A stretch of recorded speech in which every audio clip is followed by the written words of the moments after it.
Tama na yung katrabahan mo. Akin na yung pinaglimusan mo. Sigurado ka, hindi mo to kinupitan ha. Pasalamat ka nga, pinapisto kita dito. Dito sa teritoryo ko.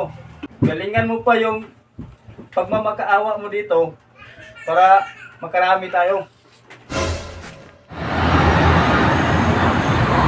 Palimos. Palimos. Palimos. Salamat. Eh, Palimos. ito po yan.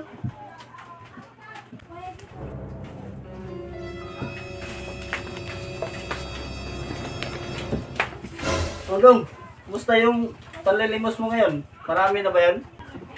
Medyo marami-rami na din. Sige, kukunin ko na yan.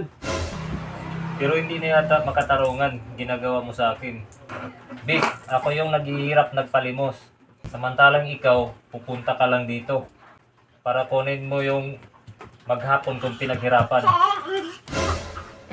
Aba, sa tono ng pananalita mo, parang umaangal ka na. Alam mo sa buhay ng tao, hindi talaga pantay-pantay. Kailangan talaga may trabahador at may amo. Hindi naman sa ganun. Magkaibigan tayo. Ang usapan natin, hati tayo. At pinaglimusan ko. Pero bigla ka na lang nagbago. Nung may kinikita na ako dito sa paglilimos. Tama na yung katrabahan mo. Akin na yung pinaglimusan mo.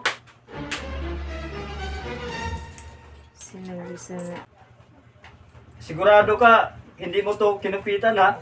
Pasalamat ka nga, pinapisto kita dito. Dito sa teritoryo ko. Galingan mo pa yung pagmamakaawa mo dito para makarami tayo. Nakakalungkot namang isipin. Ang dati kong malapit na kaibigan at ang taong nangako sa akin na iahon ako sa hirap. Ang laki na ng pinagbago ang dahil sa pera. Palimos! Palimos po! Palimos po! Palimos! Dong, tumayo ka dyan.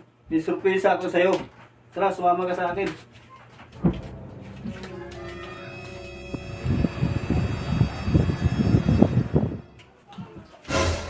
Ika, Dong.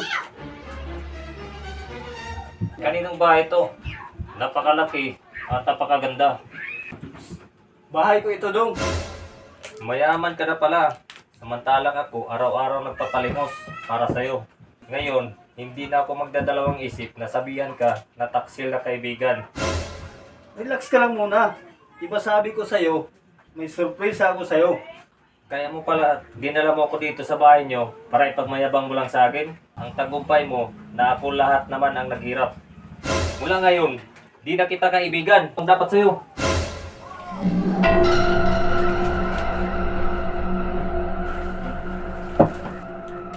Excuse me, sir. Nakita ko kasi kayong lumabas sa bahay ni Sir Victor. Kayo po ba si Mr. Dong? Opo, ako nga. Attorney Rose nga pala. Pasensya na. Nalate ako ng dating. Dinaanan ko pa kasi yung mga papili sa office ni Sir Victor. Ang titulo ng lupa at bahay na nakapangalan sa'yo. Congrats, Sir Dong! Milyonaryo ka na! Ang lupa at bahay sa likuran mo, iyan ang bunga ng panglilimos mo na pinaghirapang itayo ng kaibigan mo na si Sir Victor. Congrats, Sir Dong! Milyonaryo ka na! Diyos ko po. Oh, bakit parang hindi kayo natuwa? At parang baka sa mukha mo ang kalungkutan.